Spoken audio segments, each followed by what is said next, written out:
you ready? I'm Vin. I'm Sori. And this is Tremonti Radical Change for the big homie Josh. Shout out to the big homie Josh.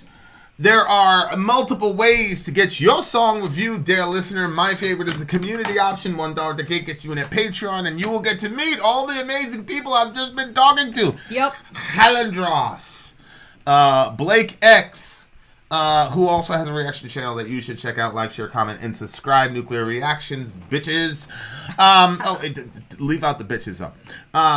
Okay, so you get to meet all these awesome people. You pull your points together. There's voting system. There's all different ways. Each alliance leader does it a little bit different. They hang out on Discord. I went on today.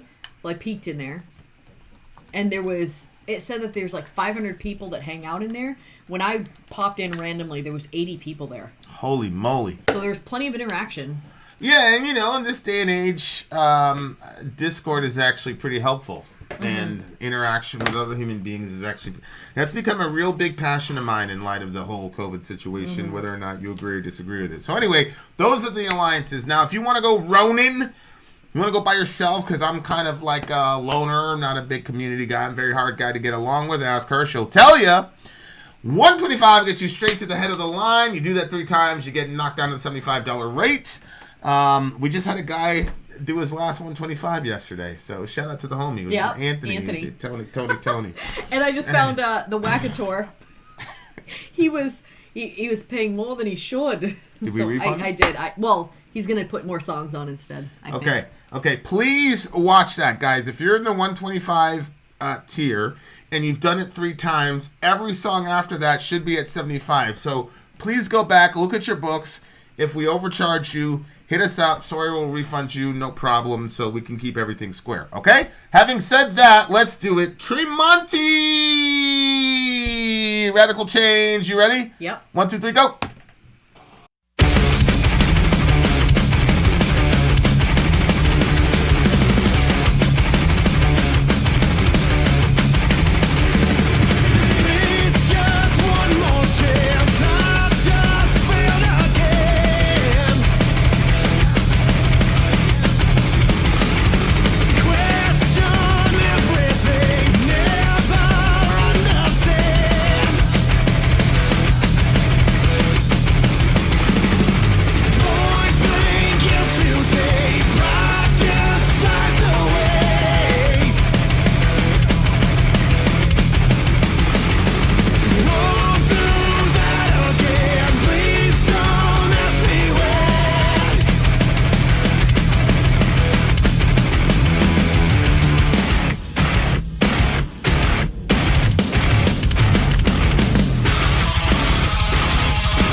That shit was tight. Holy moly.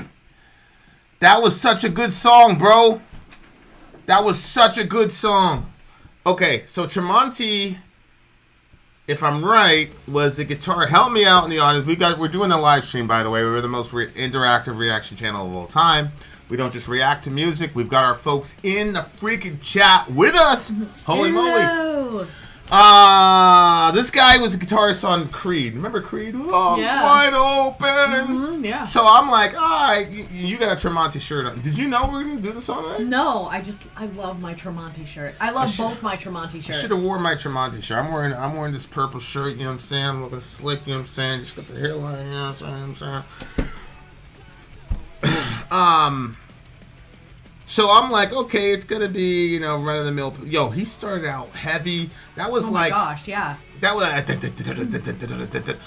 that Metallica like thrash, like early Metallica type shit that I loved when I first. What did he used to call it? The guy that taught me a little something on the guitar, he used to call it triple picking. Okay. Yeah. And I used to think that was like the holy grail of metal playing because I never knew how to do it. Oh. You know what I'm saying? So I used to take my guitar and I would just, you know. Is it easy or hard to? How long does it take you? Now it's like easy. I do it too much. Oh, okay. So like I purposely try to stay away from it. But I remember like my technique was so terrible. My main thing was I was just impatient. So Ralph would sit there and be like, "Nah, bro, it's like this," and then he would just. But it's the same thing like right now with harmonics. That's like I try so hard to get that right. I'm gonna get it eventually, but you know. But anyway, like so that just like brought me back to when I first had my guitar and I'm like trying so hard. All I needed to do was play blind, you know what I mean? And because I came from nu metal, there was not a lot of that. Well, Slipknot would do it. You know what I mean? Yeah.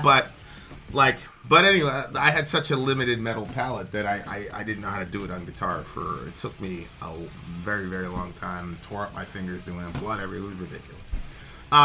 So anyway. I never went to the point of blood because I wanted to play the next day. Oh, I'd still but play. You'd still play. Ugh. I'd still pay. I'd just wrap it up. Because I would be like, fuck, damn it, burn it. Oh my gosh. My mom would be like, Vincent, what's going on in the room? What happened to you? I have blood. Yeah. You know, my mom's a nurse or whatever, so she'd like wrap me up and send me back. What do you mean you play? How can you play if your fingers are wrapped up? Well, she would wrap up my little thing, and then you just hold the pick like this. You know what I'm saying? Like, there's different ways of holding your pick. Oh, the hand that had the pick on it is the one that would bleed? Yeah, because that's the one you got to do the triple picking with. Oh. No, because okay, it was different. It was like I thought it was this hand. The way that they were like in this song, like the way I heard James Hetfield say, he basically said like he wanted his guitar to sound like another drum. Okay. So like you'd have these beats. Fear Factory used to do this too. They I forgot the name of the song, but it started off like, and then the guitars would fall like, it sounded so badass. I was like, oh my god, these guys are like guitar gods. This is so. And then once I found out how to do it, I was like, oh. It took me quite some time. But anyway, there are lots of things that are like that when you don't know about it or how to do it, it's like a wonder. And then once you find out, you're like, really? Like magic tricks. Yeah. It's like, that's amazing. And then you see it done, you're like, oh. Yeah. Everybody in the thing is like, triplets. Ha silly Negro. Oh, that's what it's called? Triplets, not triple picking, you dummy. They're not saying that. They're just helping me out. Everybody knows that I'm very limited on guitar. You guys will see pretty soon. Actually, you know what we should do? What? What we should do is we should release to our patrons stuff. Yeah. I forgot about that one. Yeah. Like, that one doesn't have to be, like, mega produced. We can, like, make that a true cult. No, that's true. We can make that a true cult song, and then the real song is coming up pretty soon. All right, well, in the meantime, please, just one more chance. I've just failed again. Question everything, never understand. Point that, honest to goodness, this is how I feel when we're working in this office. Because I ask you a billion questions about what we're doing, and even when you're answering the questions, I still don't understand what's going on. Yeah. Point blank guilt today. Pride just dies away. Won't do that again. Please don't ask me when. Looks like he's in a very, very difficult relationship. It's a radical change, standing alone, feeling the weight of the whole world, defenseless again, standing alone, turning my back on the whole world. So it looks like Maybe he's in a relationship and he keeps failing in the relationship, and he's gonna make a radical change by like he's gonna break up with her. He's gonna ship her out to pasture because he can never please her. Because he says, one more chance, I failed again, question everything, I never understand, point blank guilt today, pride just dies away. So it looks a little bit like, in this line, he's questioning everything, he can never understand, maybe he's trying to communicate with Shorty, but at the same time, he knows that she's got him dead to rights, point blank guilt today. So maybe he screwed up. Maybe he's in the, doing the rock star thing. He's the one that did it? Yeah. Oh, because he's saying please. Well, he's asking for forgiveness or another chance at the beginning. So I'm assuming like he screwed up. Yeah. So yeah, there's that. Won't do that again. Please don't ask me when. Well, he's saying I won't. He's promising he'll never do it again. But in the very next line, he's saying, "Don't ask me when I'm going to actually stop doing it." Because he has no intention of stopping. Yeah. Or maybe it's not that he has no intention, but maybe he's... Because this is one of my things. Like, I'm not going to say I will never do XYZ thing again if I know that I'm not capable at this stage in my life of not doing that thing. Yeah. So I remember talking to a dude. He was going through a situation with his lady, and he was telling her, I'm never going to do XYZ again. And I was just like, don't do that. Because I could tell that he was not now I believe in the moment he said it that he meant it. But I was telling him, don't do that, don't tell her that, because you're not out of the woods with this particular addiction or whatever. And he's like, I know myself, blah blah blah. And of course, when a person says that, what are you going to say? Like, no, you don't know yourself? Which was what I was thinking when he said that to me. I was like, no, you don't know yourself. But then what can you say? And at the time, I didn't have time to argue with him because I was on a trip. I was on a trip when he said that. I was actually, yeah. So, I mean, what was I going to... Yeah. You know what I'm saying? Yeah. And it turned out to be right. He went out and made all these pronouncements to this girl or whatever, and then he... And then he didn't come through. And then he proceeded to fail miserably. It wasn't funny, but, Yeah, but I think that on the flip side, people can kind of get in this place where they're like, how, what if you are not sure if you're going to... Because sometimes you think, all right, I'm definitely making this change, regardless of if you say it out loud. And then you keep failing again. You're like, oh my word, I thought I wasn't going to do that again, and I just failed again. So, like, it kind of can put you in this place where you never want to say that you're trying to make any changes, but then it makes it look like you're not even making any changes at all. You know what I mean? Like, let's say he did. Let's say he was cheating on this girl.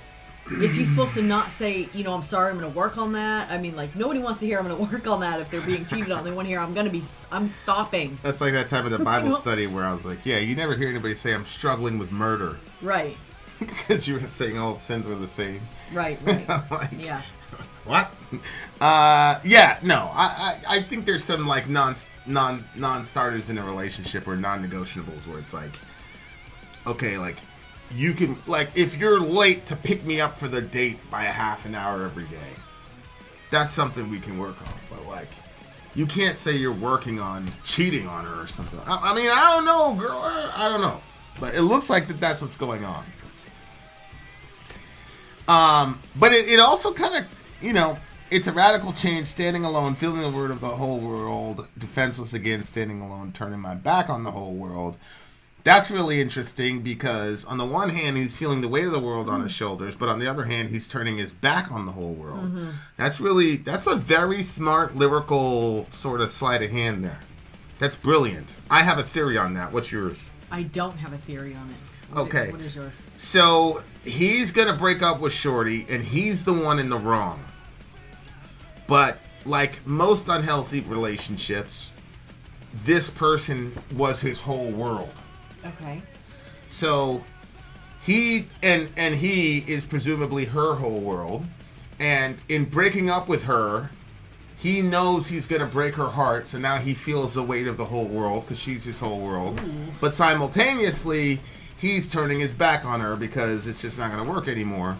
And then I think it's sometimes in those situations where you just triage, like, I'm going to hurt this person regardless. If I stay with her, I'm going to keep cheating on her. So I'm going to hurt her. And if I leave her, I want to hurt her too. But at least it's a boom, instead of a continuous death by 1,000 razor blades. So I think... Are they still Christians? Us? Yes, we're still Christians. Ooh. Somebody asked that question? Yeah, I don't know if it's us or not. But anyway. So I think that's what's going on there. And then he says...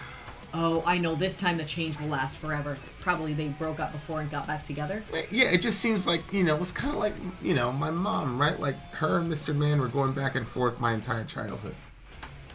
And she would, like, go to another state, and they'd be, like, apart, and then he'd show up and all the rest of it. They just, But eventually, the thing finally ended, But by the time it ended, like, I was a grown, like, man in a crazy relationship of my own, so I didn't really see the significance of it to my mom. That was one of the things I never really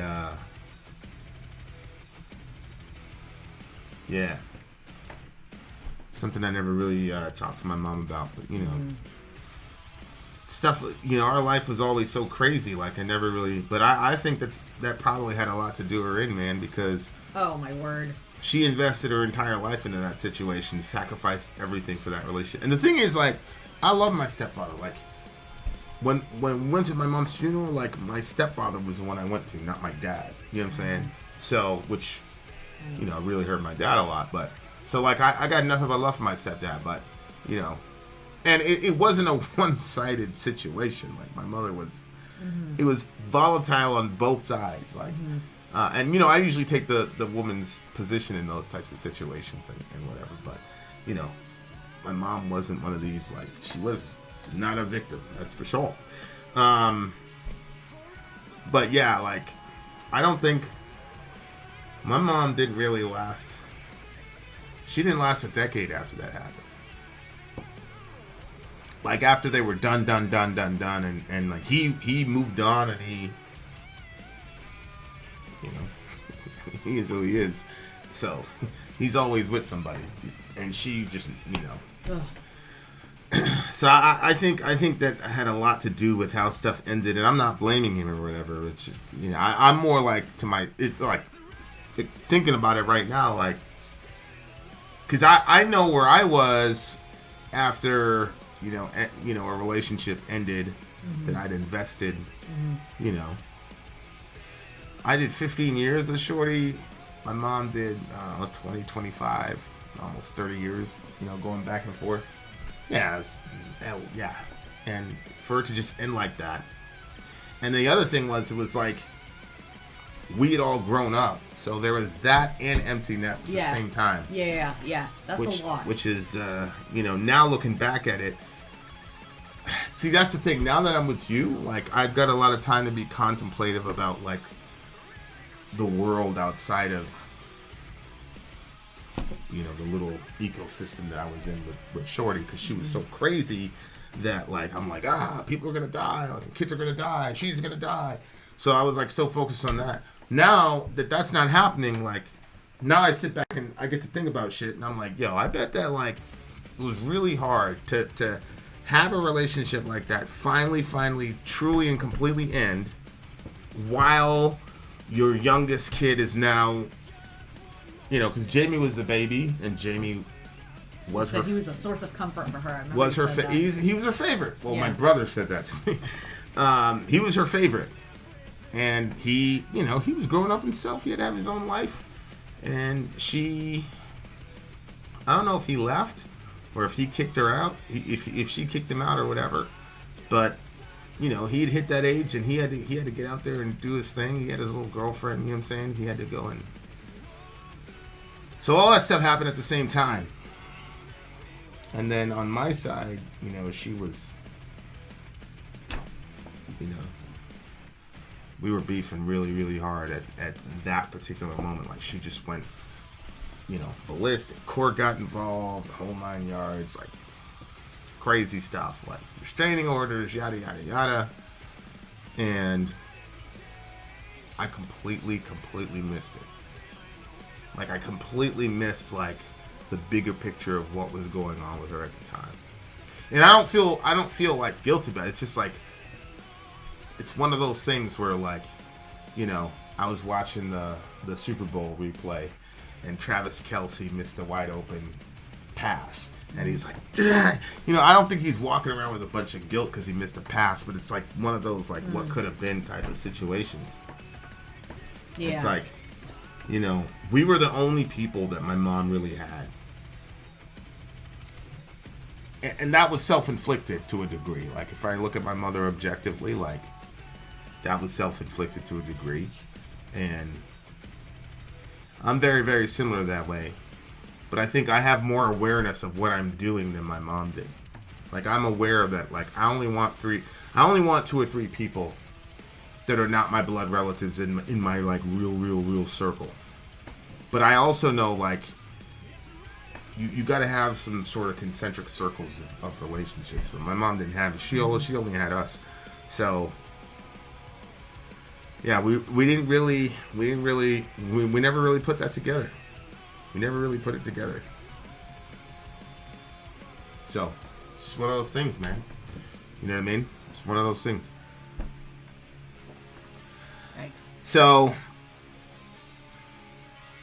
yeah, so I just feel like, damn, I wish I would have, like, caught that. You know what I mean? Yeah. Because that would have been, I don't know, she'd probably still be here. Because it's a hard, you know, the song is called Radical Change, and I think that's a real... I was listening to this pastor one time, and he was talking about this guy. He wasn't my favorite guy because he was a businessman on the side.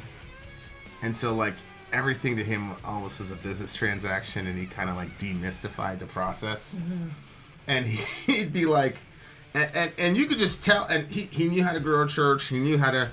This is a guy. You know, I told you, like, there's only like 2 or 3 apostolic people in this area, like people who can really just, like, parachute in and start a church, and he was one of them. And he would say, like, weddings, births, and deaths.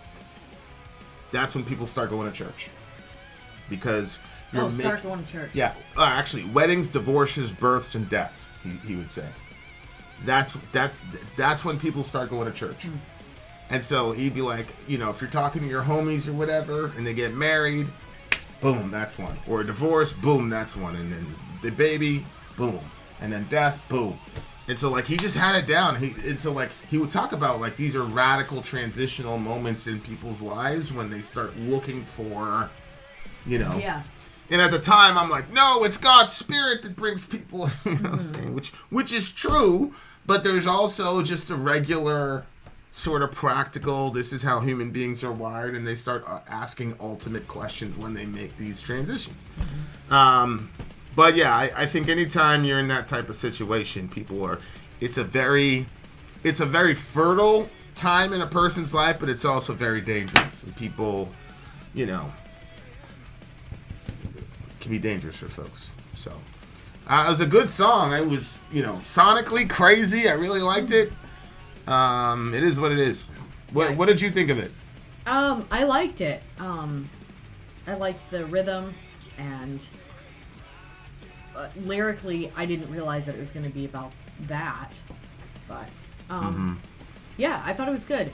I don't really have a whole lot to say. I think because I'm processing what you just said. And that's, I don't know. Sometimes, like, it's hard for me to imagine being you in your shoes, and when I do, it's painful, and so I don't like to stay there too long because it's sad. And, like, when you're saying that about your mom, it's like, ugh, like, you know, there was, I don't know, like the other day we were talking, and there was some information, and you said, I was like, I didn't even tell this person blah blah blah because I didn't know if we could say anything, because there were certain things that we're not, like, putting out publicly. Like, you're like, oh, I already talked to that person about that, and then I'm like, does anybody else know? And then you were like, I talked to your mom about it, and, like, part of me was like, well, I wanted to talk to my mom about it, but then I was like, wow, like how freaking selfish of me. Like, I can share my mom with you, you know? Oh. So, Yeah. but yeah, like if I'm only coming from my perspective, I'm going to be like, don't say anything to my mom. Let me give all the exciting news to her, you know? Yeah, but then it's like, wow, like that's, ugh. So here, you know, hearing you talk about it, I mean, I'm glad you're talking, but it's sad, you know, like it's tough stuff to hear. And I think part of me too, a lot of times when you talk, I always picture like if our boys were grown up and they were saying these things, like that would be, I would never ever ever want my kids to carry a weight like that, or my kids to even feel like that. And so, you know, hearing you say it, I'm like, I guess because I have a heart of a mom, I think probably if she knew that you were going to carry that, she probably wouldn't, you know what I mean? Like maybe that would have made things different, because I don't think that a mom would want their child to carry that type of weight, because a parent is supposed to carry their children, not the children carry the parent. So I don't think she would want you to carry that at all. But yeah, so it kind of took a sad turn. Like I liked the sound of it. The beginning I thought was interesting, you know, because It's a good song. It's heavy as hell. yeah. There was some relatability in there, but I always like take any song. I think this is part of the reason why I'm like, I don't have a freaking clue what the lyrics are about, because I'm not generally trying to find out what the artist is trying to say. I'm just saying, how can this song relate to my life? So that's what I do with every single song. So I barely ever know what like is actually going on. So, but that's how I listen to music, and I'm not gonna stop now. So it's a 9.6 for me. Yeah, I'll rock with a 9.6. Very, very, very, very, very good song. Shout out to Josh. Shout out to Josh. Good song, big homie. Then out. Sorry out. Gone.